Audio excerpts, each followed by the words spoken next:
Subscribe करें Avadhnama news.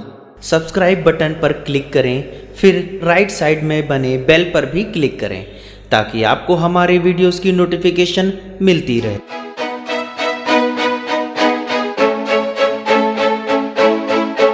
Lucknow स्थित era medical college की सराहनीय पहल सामने आई है। कोरोना वायरस से डॉक्टर और चिकित्सा कर्मियों को बचाने के लिए डॉक्टर बूथ तैयार किया गया है। एरा विश्वविद्यालय ने era medical device and service private limited के साथ मिलकर तैयार किया है यह अत्याधुनिक doctor booth. VR secure booth की मदद से डॉक्टर मरीज के सीधे संपर्क के बिना कर सकता है उसकी जांच और उसका इलाज।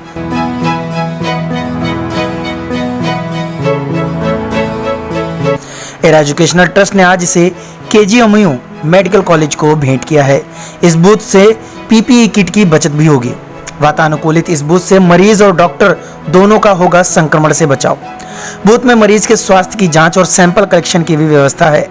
एरा एजुकेशनल ट्रस्ट जल्द ही प्रदेश के सभी 24 सरकारी मेडिकल कॉलेजों को बूथ भेंट करेगा।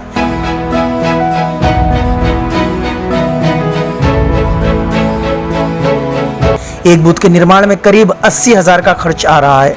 अत्याधुनिक सुविधाओं से लैस है ये बूथ में आला वार्ता के लिए mic, sample plate, UV light जैसी सुविधा मौजूद है। देश में यह बूथ पहली बार बना है जिसका श्रेय एरा मेडिकल कॉलेज को ही जाता है।